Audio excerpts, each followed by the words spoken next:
হাঁটতেছে, এরকম দেখা যায়। এই যে কবরস্থানে জুতা পায়ে দিয়ে হাঁটার বিষয়ে হাদিসে কি আছে? কবরস্থানে জুতা পায়ে দিয়ে হাঁটার বিষয়ে হাদিসে কি আসছে? এ প্রসঙ্গে আমরা একটি হাদিস দেখব।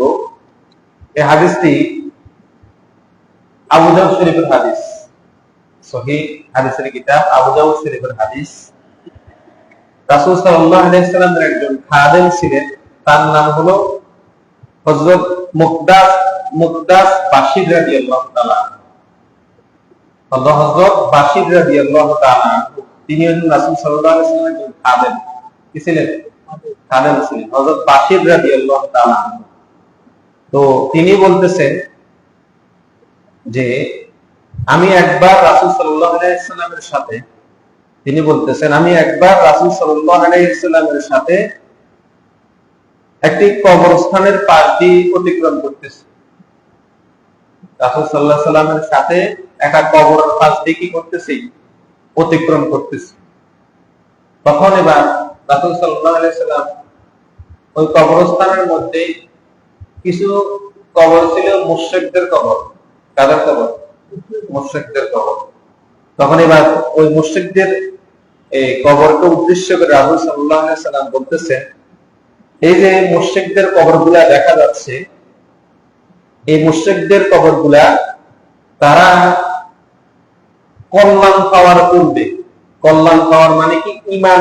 ইমানের স্বাদ গ্রহণ করার পূর্বে তারা কি করেছে? ইন্তেকাল করেছে। তারা ইমানের স্বাদ কি করতে পারে না? গ্রহণ করতে পারে না, বিধায় তারা কি? মুশরিক। তারা কি? মুশরিক। তো নবীজি বলতেছেন এই যে কয়গুলা কবর দেখা যায়, এগুলো হলো মুশরিকদের কবর। কাদের কবর? মুশরিকদের কবর। তো নবীজি বলতেছেন এরা কল্যাণ পাওয়ার পূর্বে, ইমানের বদৌলত পাওয়ার পূর্বে এরা কি করেছে? ইন্তেকাল করেছে। আবার এরপর তিনি কয়েকজন মুসলমানের কবরের পাশ দিয়ে দেখেছেন। কাদের? মুসলমানের কবরের পাশ দিয়ে দেখেছেন। তখন এবার রাসূল সাল্লাল্লাহু আলাইহি ওয়াসাল্লাম বলতেছেন যে এই যে মুসলমানের কবরগুলা, এরা আল্লাহ তাআলার পক্ষ থেকে কল্যাণ প্রাপ্ত। কি প্রাপ্ত? কল্যাণ প্রাপ্ত। কল্যাণ মানে কি? পূর্ণ প্রাপ্ত। ইমানওয়ালা, ইমানের স্বাদ তারা কি করেছে? গ্রহণ করেছে, বিধায় তারা মুসলমান।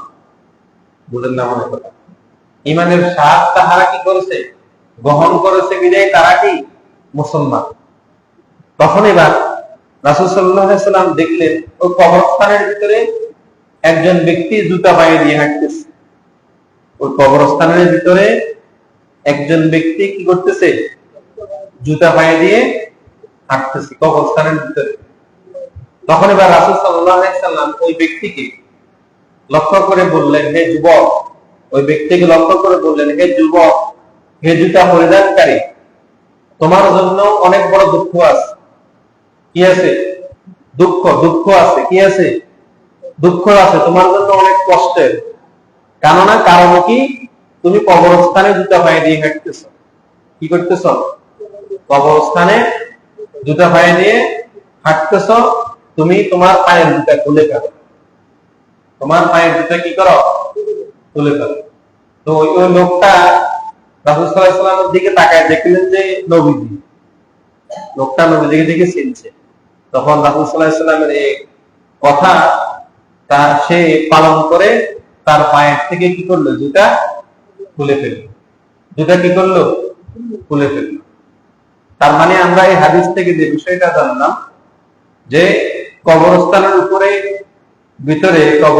ভিতরে জুতা পায়ে দিয়ে হাঁটাটা রাসূল সাল্লাল্লাহু আলাইহি ওয়াসাল্লাম অপছন্দ করেছেন। কি করেছেন? অপছন্দ করেছেন। এটাও হাদিস। এটা কি?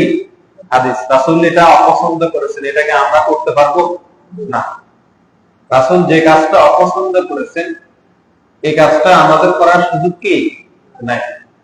কথা বলছেন এখন? তাহলে কবরস্থানের ভিতরে আর জুতা পায়ে দিয়ে হাঁটা যাবে না। কবরস্থানের ভিতরে পায়ের জুতা পায়ে দিয়ে কি করা যাবে না? হাঁটা যাবে না। ঠিক একই হাদিস আরেকটি একই হাদিস, এই হাদিসটা ইমাম নাসাই রাহমাতুল্লাহি আলাইহি সুনান নাসাইয়ের মধ্যে উল্লেখ করেছেন। আরেকজন রাবী আগের যে হাদিস বর্ণনা করেছেন তার নাম হলো বাশির। কি নাম? বাশির। এবার এই হাদিস, একই হাদিসে আরেকজন ব্যক্তি বর্ণনা করতেছেন, তার নাম হলো বাশির ইবনে খাসাসিয়া। বাশির ইবনে খাসাসিয়া রাদিয়াল্লাহু তাআলা আনহু, তিনি বলতেছেন যে আমি এক সময় রাসূল সাল্লাল্লাহু আলাইহি সাল্লামের সাথে ছিলাম। রাসূল সাল্লাল্লাহু আলাইহি সাল্লামের কিছু ছিলাম, সাথে ছিলাম। কবরস্থানের পাশ দিয়ে আমি কি করতেছি, হেঁটে যাইতেছি। তো যাওয়ার সময় নবীজি কিছু মুশরিকদের কবর দেখলেন। আগ্রা দিস মুশরিকদের কি দেখলেন, কবর দেখলেন। তখন বললেন যে এরা কল্যাণপ্রাপ্ত হওয়ার পূর্বে কি করেছে, ইন্তেকাল করেছে, এদের বড় দুঃখ। আর কিছু মুসলমানদের কবর দিয়ে যাওয়ার সময় তিনি বললেন যে এই মুসলমানরা কল্যাণ প্রাপ্ত। কি প্রাপ্ত, কল্যাণ প্রাপ্ত।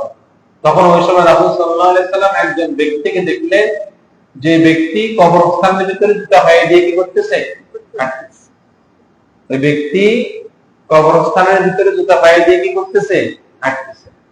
তখন এবার রাসূল সাল্লাল্লাহু আলাইহি সাল্লাম ওই ব্যক্তিকে ডাক দিয়ে বললেন, তুমি তোমার পায়ের থেকে জুতা কি করো, খুলে ফেলো। তুমি তোমার পায়ের থেকে জুতা কি করো, খুলে ফেলো। তখন ওই ব্যক্তি রাসূল সাল্লাল্লাহু আলাইহি সাল্লামের কথা অনুযায়ী শুনে সে তার পায়ের থেকে কি করছে, জুতা খুলে ফেলছে। তাহলে আমরা এতক্ষণে দুইটা মাসালা জানলাম। কয়টা, দুইটা না? প্রথম যে বিষয়টা জানলাম যে সেটা হলো সরাসরি কবরের উপর দিয়ে কি করা যাবে না, হাঁটা যাবে। আর কবরস্থানে জুতা পায়ে দিয়ে কি করা যাবে না, হাঁটা যাবে। রাসূল পছন্দ করেছেন, রাসূল ওই ব্যক্তিকে একই হাদিস দুইজন সাহাবী বর্ণনা করছেন। কয়জন, দুইজন সাহাবী বর্ণনা করছেন। দুইটাই সহিহ হাদিসের কিতাব, একটা আবু দাউদ শরীফে আর একটা নাসাঈ শরীফে। যে কবরস্থানের উপরের ভিতরে কখনো জুতা পায়ে দিয়ে হাঁটা যাবে না। কথা বলছেন, এখন খেয়াল রাখবো তো ইনশাআল্লাহ, চেষ্টা করবেন। এগুলা জানার দরকার আছে, এগুলা আমরা অনেকে জানি না। যেহেতু আমি আপনারা তো আজকে 2 বছর শেষ হয়ে গেছে, আপনারা তো হয়তো বুঝতে পারছেন বিষয়টা। একটা বিষয়